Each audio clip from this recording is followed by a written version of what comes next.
There's a good and bad way to do video game difficulty. When done correctly, we're not just talking about stat increases in the background, where suddenly even the smallest enemies are one-shotting you and you need to grind out a bunch of numerics to even stand a chance. No, when done right, harder video game modes change everything from secret bosses and your survival options to all new attack strategies and game mechanics, sometimes becoming known as the definitive way to play. I'm Scott from WhatCulture.com, and these are 10 video games you should play on hard mode. Number 10, XCOM Enemy Unknown. XCOM Enemy Unknown is a difficult game to start with, but the game's impossible difficulty more than sufficiently raises the stakes. This highest difficulty both increases enemy strength and sharpness of AI, while decreasing the XCOM organization's available power and worsening the initial global reaction to the alien invasion. Oh, and there's permadeath too. Also included are further game mode adjustments to Iron Man, which entitles the player to one save slot, eliminating save scumming and meaning that if someone dies, they're gone forever. Playing Impossible with Iron Man combined is easily the most realistic way to play, as it most accurately mirrors the state of an international response to such a global catastrophe, imparting a sense of despair and responsibility on you that comes with an emotional edge if you lose your best soldier. There's a reason the XCOM fandom swear by this gameplay mode as the only way to play.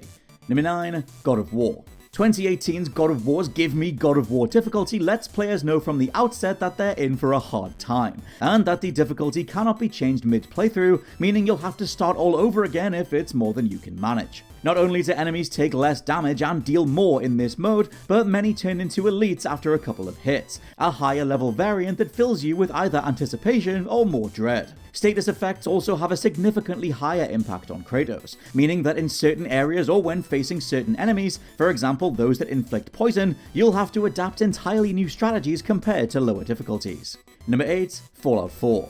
While Fallout 4 is definitely not the first title most of us would come up with when talking about a hard game, it does have one distinct difficulty mode that completely changes the experience. Added post-release, Survival provides unique changes to the gameplay loop. Survival, as somewhat implied, transforms the game into a literal survival simulator. Both manual and quick saves are removed, as is fast travel, and the only way to save your game is through having your character sleep in a bed for at least one in-game hour. All damage and status effects also need to be healed manually by the player, including basic human needs such as eating, drinking, and sleeping, which if ignored, these begin to do further damage. On top of all that, you deal less, more realistic damage to enemies, which in turn are stronger and appear more frequently. Your ammunition even has a carry weight now, and yes, the dreaded familiar weight limit starts to cause harm to your character if you go over. Many fans play the modern Fallout games either for their excellent stories and role-playing, or to run around wrecking enemies in the post-apocalypse. However, Survival truly allows you to live in the reality of Fallout's world, for better or worse. Before we continue with this fearsome frivolity, I just want to say a huge thanks to THQ and Destroy All Humans 2 for helping us to make this video. Now, DAH2 is a remake of the classic Destroy All Humans sequel, where you can take control of Crypto as he heads to the 1960s to take revenge on those who destroyed his mothership and his poor old brainy pal. And when I say take revenge, I mean that in the most direct sense, because you will kill, crush, destroy, and call asteroids down on top of all of your enemies, and trust me, it is a hashtag right laugh. I personally enjoyed taking it to those crusty hippies, and in the words of Ringo Starr, warning them with peace and love, and by that I mean burning them to the ground. So yeah, if you want to indulge in that sort of stuff, then pick up the game, because it's available now for PlayStation, Xbox, and PC, and if you like the doomsday vibes that we're grooving on here, you are gonna absolutely love it. Number 7, Doom. Few reboots of beloved series have been so well received as 2016's Doom, arguably the goriest first-person shooter to end all first-person shooters. While core gameplay isn't particularly hard, Doom comes equipped with a variety of difficulty levels to make your time spent as Doom Guy positively monstrous. Most difficult is Ultra Nightmare. This mode amps up enemy AI to maximum aggression, meaning they're even more in your face and trying to rip it off than normal. To add to this, Ultra Nightmare also includes permadeath, so while the restricted ability to save only at the end of each level means you can at least turn the game off in between sections, if you die, it's back to the start screen. Number 6, Alien Isolation.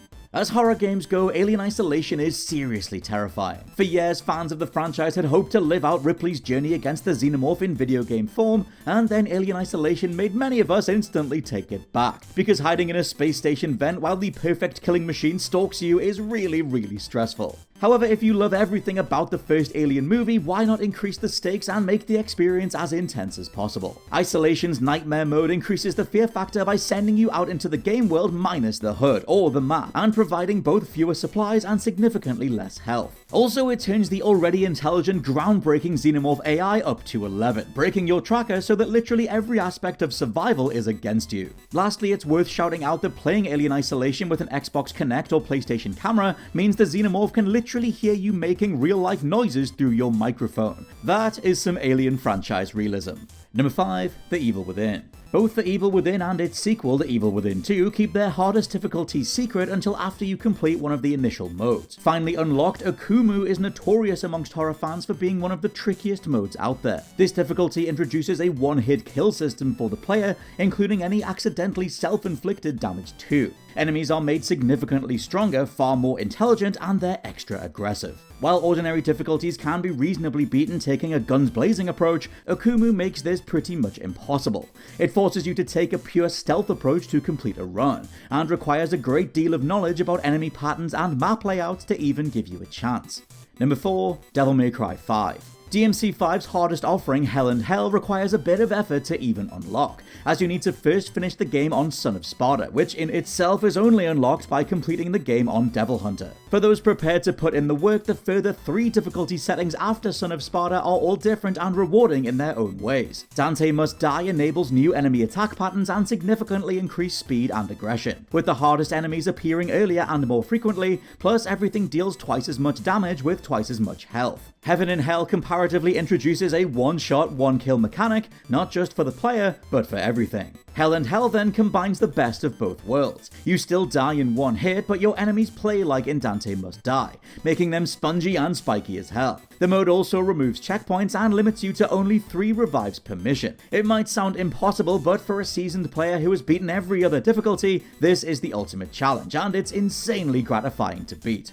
Number 3, Final Fantasy VII Remake. The inspiration behind this list, I love how much Final Fantasy VII Remake channels the original through its hard mode. With this unlocked difficulty comes a complete overhaul of the magic system. Item use is completely removed, as is health regain, meaning that besides manually resting at a bench, MP usage must be carefully monitored across entire chapters, rationed to heal or do damage, and character builds must be properly tailored to these constraints. Hard also introduces multiple mode exclusive bosses, as well as 44 extra manuscripts used to level up weapons. These are essential as enemies are also stronger and occasionally have entirely different abilities and attack patterns to the base game. FF7 Remake's hard mode shines a spotlight on the role part of RPG, asking players to adopt entirely new strategies for a second playthrough. It's one that provides some new content and a supreme sense of reward, climaxing with a duel against Sephiroth where this version doesn't hold anything back.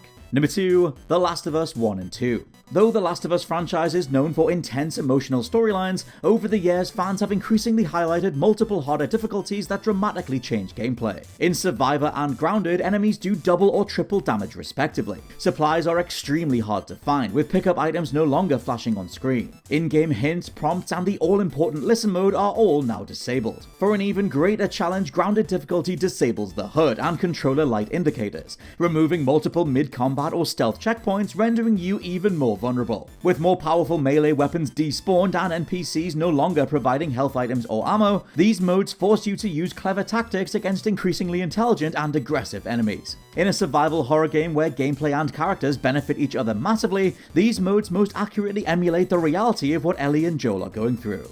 And number 1, Resident Evil 7 Biohazard. RE7 returned the series to its survival horror roots, with some genuinely frightening scene setups and the various members of the Baker family chasing you down. If you like these core beats to gameplay though, you need to play Resident Evil 7 on extra hard mode Madhouse. Madhouse calls back to the franchise's history by only letting you save with in-game cassette tapes. Found in limited capacity, antique coin collectibles are also required to unlock key items and upgrades, meaning your ability to save or get anywhere is entirely dependent on skill. Enemies are much stronger, appear in greater numbers, and some arrive earlier than they would in a standard playthrough, with some scripted encounters even being changed to surprise and terrorize you further. As with all survival horror, Resident Evil 7 requires not just competency with combat, but heightened understanding of the world and mechanics to succeed. No difficulty mode showcases this better than Madhouse, making for a tactically focused and super scary run that provides a genuine sense of accomplishment when you finally reach credits. And those are 10 awesome video games you should play on hard mode. Let me know your favorites down in the comments below, and please subscribe to the WhatCulture Gaming Podcast. For now, I've been Scott from WhatCulture.com, and I'll catch you soon.